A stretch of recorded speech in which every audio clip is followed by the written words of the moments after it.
Yo, 2012 Honda Pilot.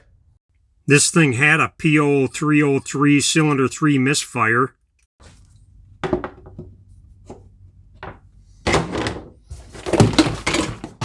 The victim decided to do it yourselfer. Cylinder identification is 1, 2, 3, and 4, 5, 6. He replaced 3/4 of the plugs and he exchanged the number 4 coil with the number 3 coil to see if the misfire would move to number 4. And then after that he couldn't figure it out, so he took it to the dealer and they cleared all the codes on the thing. I drove it all around the countryside, burning up all the gas, trying to get the code to return because I need to see if it's a number 4 or a number 3 problem now. And nothing showed up. The car's running just fine. When the victim took it to the dealer, they gave her a $14,600 estimate. Told her she needed a valve adjustment, a catalytic converter, power steering flush, that'll fix it, spool valve, don't know why, another catalytic converter, service rear differential, replace brake fluid, and what else they got on here? Water pump timing belt, adjust valve, spark plugs. This has 200,000 miles on it. Cooling system, that's with the water pump.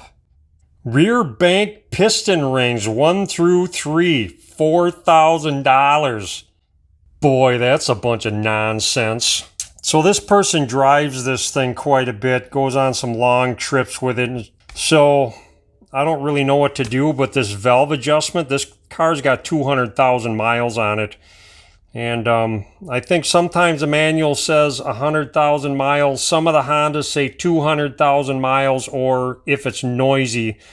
But at 200,000, if it's never been done before, that's a big deal. Because the exhaust valves, when they wear out, the seats and the valves wear, and the valve actually goes up into the rocker arm, and the valve lash gets too tight, and that can cause a misfire and it can burn out an exhaust valve. Your intakes usually go the other way. They get looser and then they make a little noise, but noise really isn't an issue because that's not gonna burn up a head.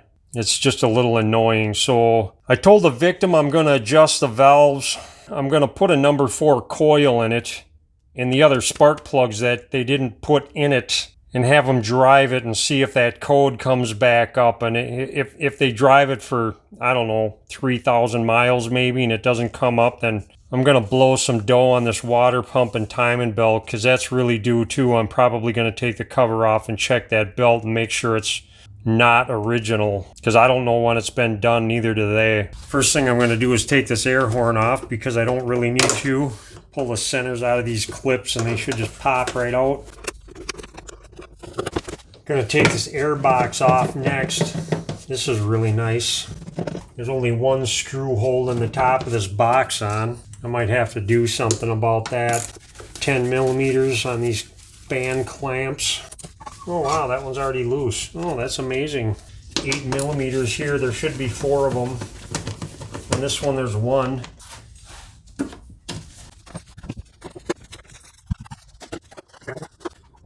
There's 2 coolant lines on this throttle body, so I want to keep this throttle body on here. There's 4 12 millimeters on it.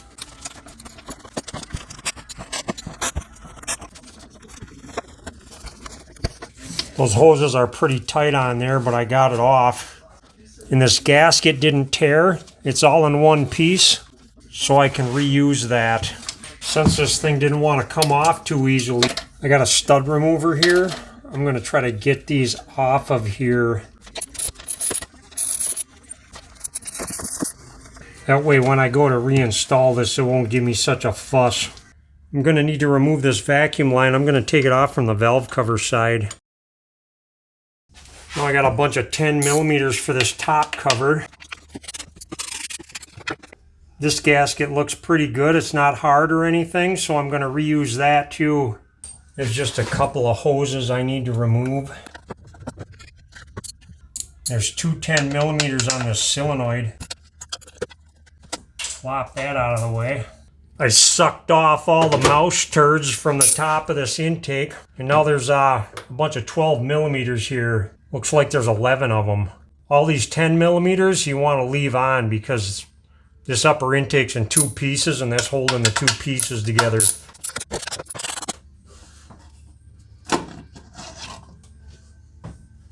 This upper plenum gasket looks kind of like, so I'm probably going to replace this. I have a fresh razor blade here. I'm going to try real hard not to get any of this to drop down in the engine. Scrape off as much of this black crud as I can. I'm going to want to stick some rags in here because I don't want anything falling down in these. Now I have some coils and wires and things and stuff to deal with.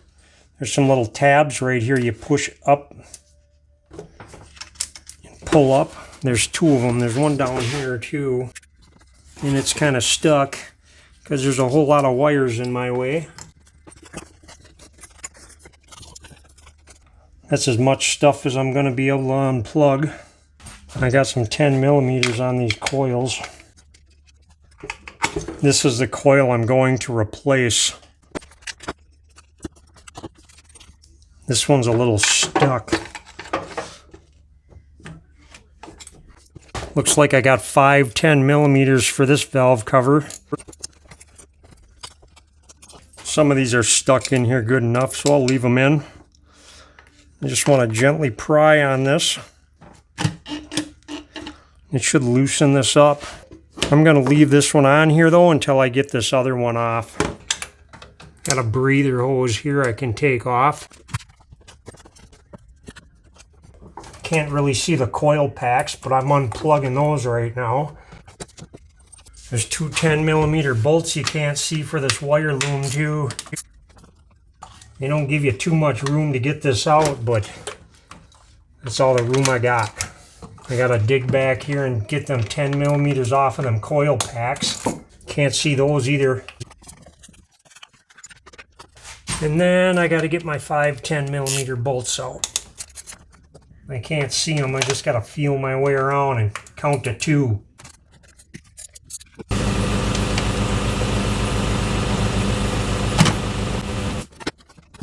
I'm gonna get a mirror back here and make sure I didn't forget anything. I have a clamp on this power steering hose I gotta get off that I can't see. I think that's everything, but it looks like the victim left a nut for me to fish out of here.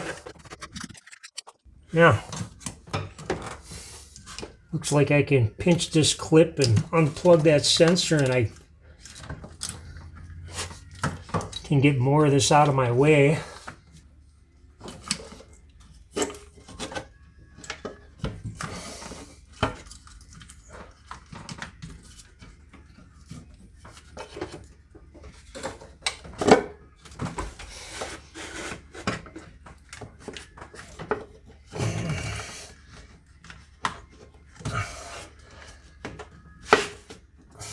God.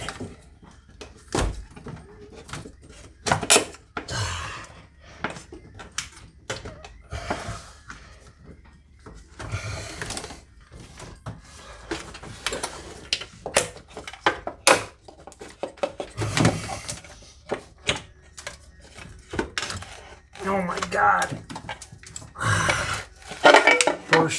Horseshoed that out of there. Gee, I think they could have given you a little more length on the wires there. Now the reason why I wanted to get at the rear valve cover first is because I wanted to check the lash on number 3 to make sure that the intake and exhaust rocker arms are not too tight, and they're not. Because if I had exhaust valves that were too tight and this engine got really, really hot, it might have tightened up the lash enough to make a misfire, but it didn't do any of that. So when you lash these, you want to make sure that the engine is cold. It's got to be between, I would guess, say 65 and 80 degrees is about a good temperature for this engine, because when it warms up, this lash will get tighter. And I'm going to do the rears without video, and then I'll go to the front and I'll show you what I'm doing. Because this cab forward design on this truck, it's really hard to get at the back of these. It's a real big pain in the butt. So it's going to take me a little while. It's a good idea to get some feeler gauges and put some good bends in them so you can get at them. Okay, the first thing you have to do when you're lashing these is pull this plug out of the front cylinder head.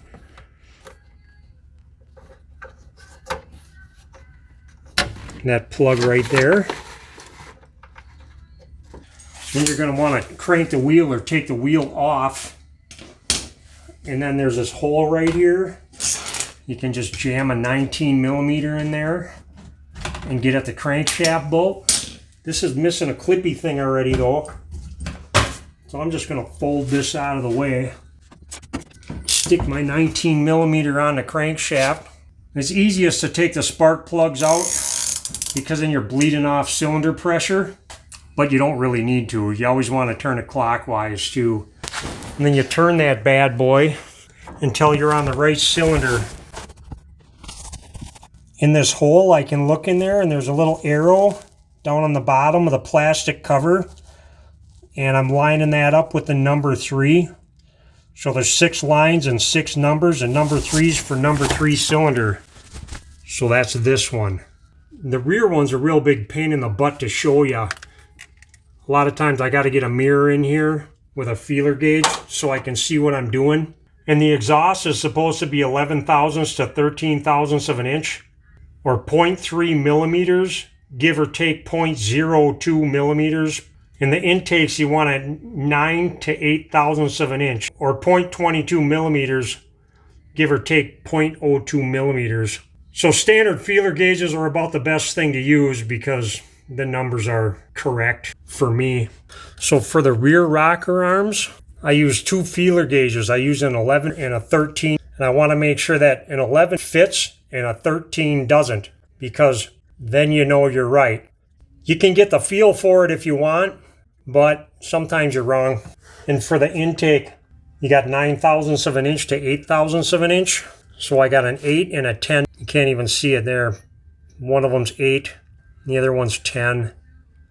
These are so old. They're all wore out. I've been using them forever. Here's the 10. As you can see, it fits, so it's way too loose. Both of these. That one's even looser. So I can put my 8 in here. I want to loosen this jam nut. Crank this down. It shouldn't take much. See, it's stuck now. So I want to loosen it just a little bit so it's a little loose.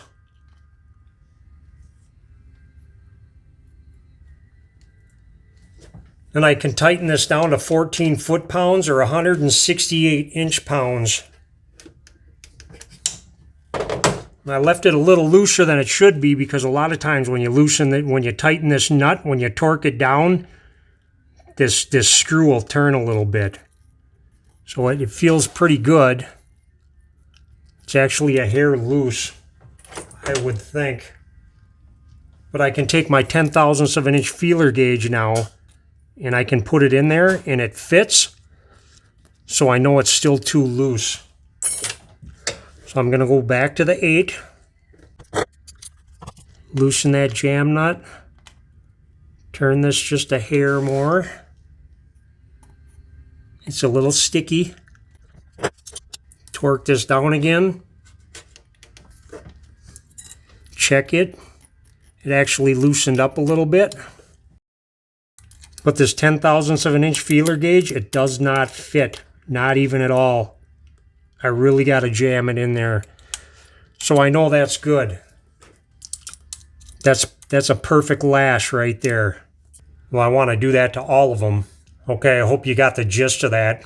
That's how I do it, so it's perfect. I have the rear bank all lashed. Now I need to pick all this gasket sealant out of the 4 corners of this. Hit it with a razor blade. I got to do that with the rear too that I can't even see. Do my best to pick all that out of there. I got a gasket set with everything in it. Part number. First thing I'm going to want to do is get these seals out of here.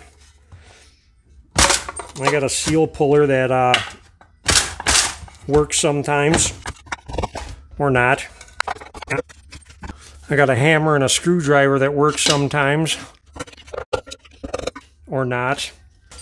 Put a little dent in it.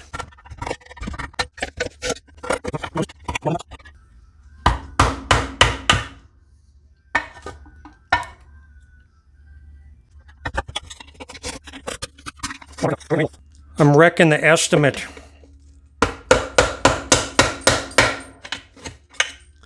Shame on me.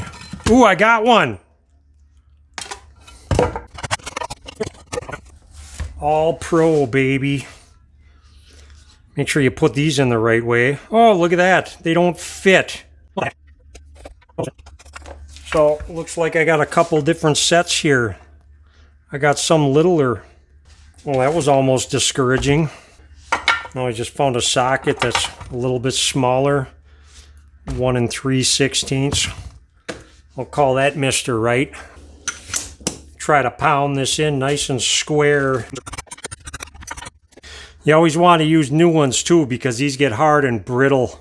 And they like to break when you put them in once in a while. They rip. So don't get cheap and just get the outside gasket. I want to put a little motor oil on these too.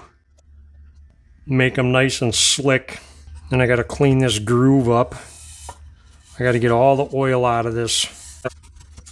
Got as much as I can get with a dry rag. I want to hit some brake cleaner on it. Soak it real good. I got this clean really good. There's no oil left in the groove.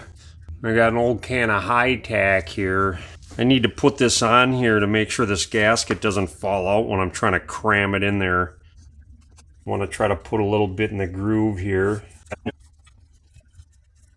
And I got to put a coat on the gasket too. You got to put a coat on both surfaces or it won't stick right.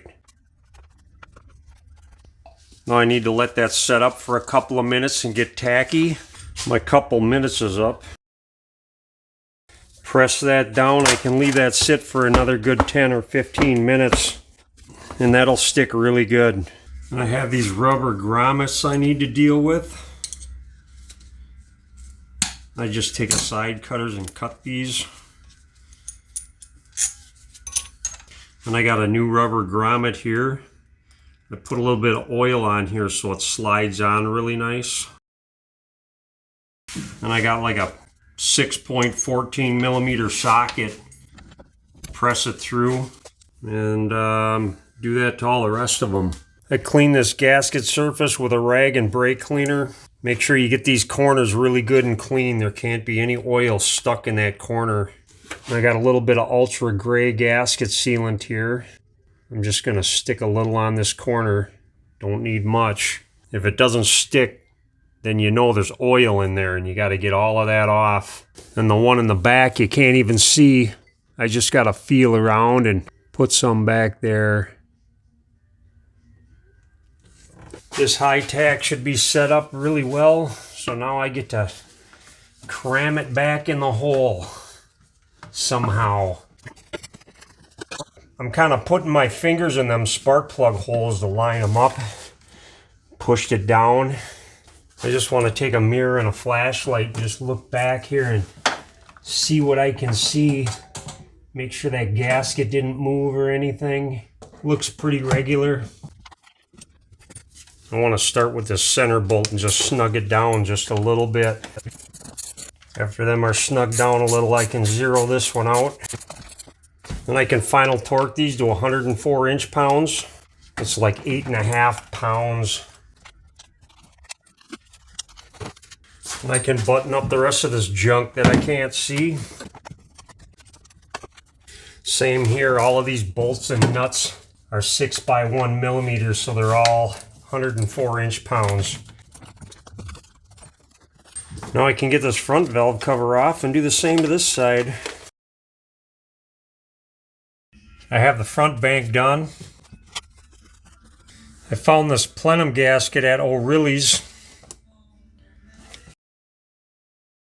There's an upper plenum gasket set you can get that's got that top seal and the throttle body gasket and this gasket all in a kit, but I'm too cheap for that.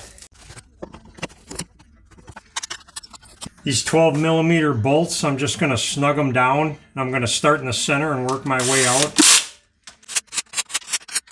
Then I can do a final torque to 16 foot-pounds. I think that's like 192 inch-pounds. Same with this, I'm just going to snug them down real nice and lightly. Start in the center, work my way out. Same here, 104 inch-pounds or 8.7 foot-pounds. I can plug all this stuff in. I wrecked my throttle body gasket.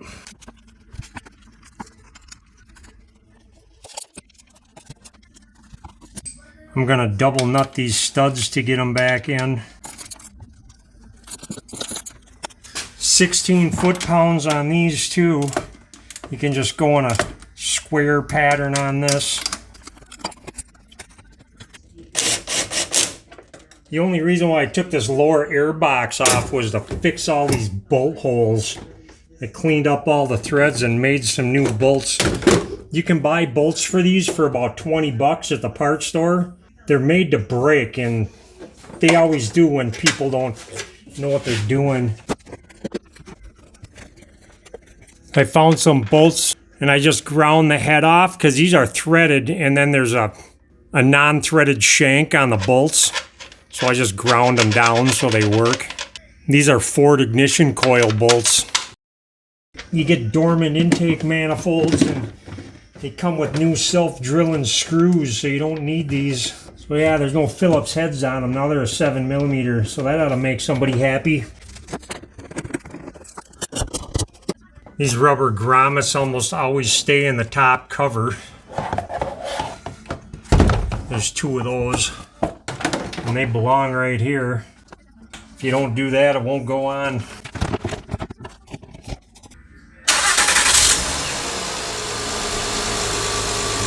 That's really smooth, and it's much quieter than it was, I'll tell you that. It's a job. Okay, bye.